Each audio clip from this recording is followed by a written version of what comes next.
Hey everyone, so in today's video I'm going to be sharing with you all my winter skincare routine. So a skincare routine for me really just needs to act as a hug for your skin, especially in the winter. I am someone with already dry skin and I'm also on Tretinoin right now, so that can already be kind of an irritating ingredient. Really the skincare routine is just keeping my skin barrier functioning as well as it possibly can, adding that nourishment and hydration back into the skin and just keeping it really simple. This video is also a collaboration with my friend Sarah Palmyra here on YouTube. I love her videos. You guys definitely need to go check her out. I will obviously leave her video linked down below and her routine, but if you guys are interested in makeup and skincare, I really feel like we have a very similar motto and approach to makeup and skincare. And if you guys are looking for like super binge-worthy TikToks, I definitely recommend following her on TikTok as well. Just a lot of straightforward skincare advice on TikTok that I really align with. I love that she's definitely like a voice of reason within skincare TikTok.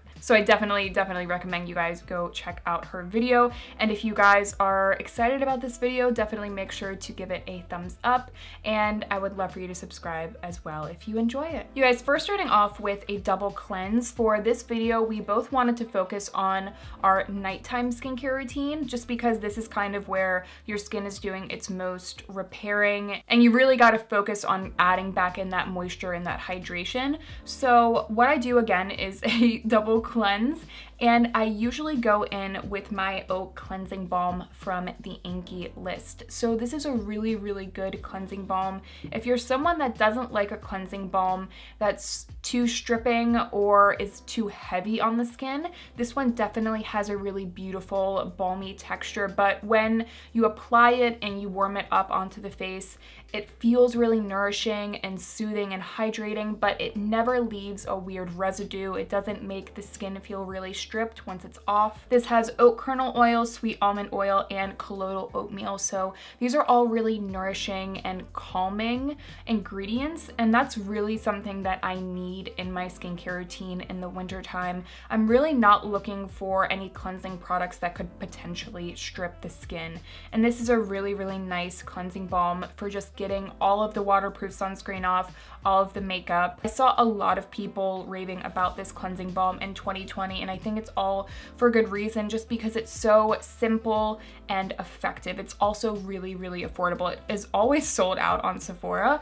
I'm pretty sure it's back in stock now though, so again, I really highly recommend checking this one out. $10 for a really good cleansing balm can be difficult to find. Next, I go in with my tried and true, the La-Roche Posay Hydrating Gentle Cleanser. I love this one. I've used it for many years. I love that it comes in this really big bottle. It's really just a beautiful bang for your buck product that has incredible ingredients. It's more of a creamy cleanser, but it's not super creamy. It's not as creamy as like the CeraVe Hydrating Cleanser. I actually prefer this texture to the CeraVe Hydrating Cleanser just because I feel like this one's just a little bit thinner and it's just easier to work into my skin. So again, this has some really amazing ingredients, lots of glycerin and ceramides, but there's also niacinamide in here. And niacinamide is an ingredient that I'm really focusing on right now in my skincare routine. It's really a great ingredient for anyone to use in their routine. Usually very well tolerated. It helps your skin to kind of produce its own antioxidants. It's anti-inflammatory and it's great if you have more redness prone skin, but especially if you are thinking about going on a tretinoin or a retinoid or even a retinol. Research does suggest that pre-treating the skin with niacinamide prior to going into a retinol treatment can increase the skin's tolerance to the retinol and overall decrease the chance of irritation. This is just an awesome cleanser, and I have bought many a bottle of it. And next, what I'm going to do is go in with a light layer of moisture before I go in to my tretinoin. I like to kind of sandwich my tretinoin in between two moisturizers just to make sure that it's not going to be too irritating. Sometimes tretinoin can be a little bit irritating if you put it on just bare dry skin, especially if you do have dry skin. So this is the way that I like to do it. It's definitely a method that I recommend using if you are going to start tretinoin or you're thinking about it. So what I've been using is the Kiehl's Ultra Facial Cream. I really can't get enough of this. I love how nourishing it is for also being quite lightweight. So there's glycerin in here, which again, I really want all of those humectants in my skincare right now. And there's also squalane in here. And squalane's really nice for keeping the skin just a little bit more nourished. And it's also quite lightweight, so it's not a really heavy oil. And again, I'm just going in with a very light layer on my skin. I really like to take the time to make sure that I'm getting all the little cracks and crevices on my skin and letting that absorb. I like to let this sit for about 10 to 15 minutes. And also, if you were thinking about skipping this step and just going in with a tretinoin, you still do need to make sure that your skin is completely dry before you apply the tretinoin on top of it. While I am letting it sit, what I do is I go in with a bit of Aquaphor. So this is the baby Aquaphor. They're all the same. I just picked this one because it's in a tube and it's also a little bit more compact. I just like this one because it's easier to keep in my medicine cabinet. But what I do now is I protect any little vulnerable areas where I don't want my tretinoin to get. So I go onto my lips, especially these corners of the lips. Sometimes, especially if you're a side sleeper like I am, you know, if you're doing a little bit of this, there's a chance of tretinoin kind of getting on your lips. You don't want that to happen. So I protect my lips. I also protect around my nostrils. That area can get a little bit more dry on me. You can definitely protect around the eye area as well. It's really, really helpful if you are trying to repair the skin. If you have any old breakouts that are trying to heal, putting some Aquaphor on them can help them repair much faster, and it'll also kind of decrease the chance of them scarring as well. I really recommend Aquaphor. Vaseline, healing ointment from CeraVe, they're all pretty much the same thing. And then again, when I've waited about 15 minutes, I will go in with my tretinoin, and this is the 0.025%. So I know a lot of people are on a 0.5%. That seems to be a very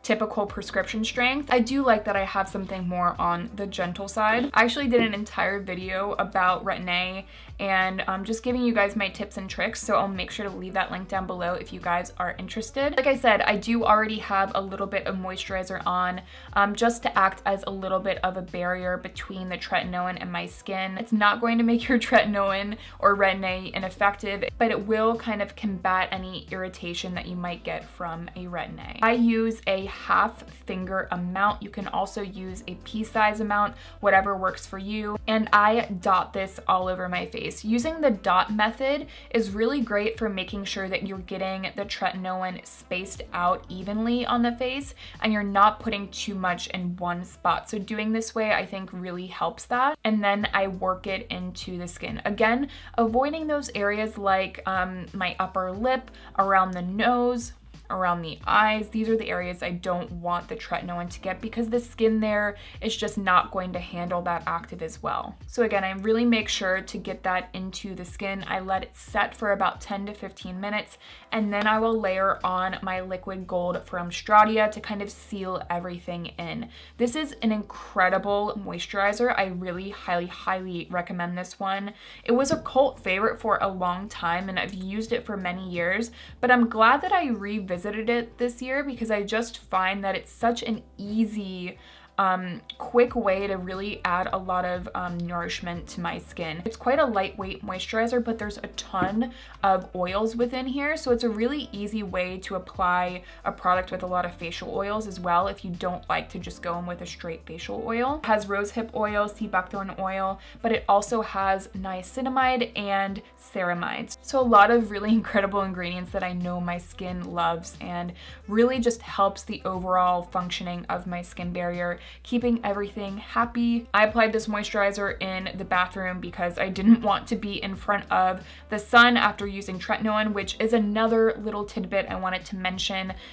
You should only be using tretinoin at night if you aren't going to be super diligent about your SPF. You can use it during the daytime, but I just find that with me, I would much rather use it at night. So that's why I moved away from my window and into the bathroom to apply the liquid gold. So if you guys enjoyed today's video, definitely make sure to give it a thumbs up, and I would love for you guys to go check out Sarah Palmyra's video as well. Again, I cannot wait to see what her routine is like just because I really trust her opinion when it comes to skincare. So definitely make sure to go check out her video as well, and thank you guys again so much for watching, and I will see you in my next one.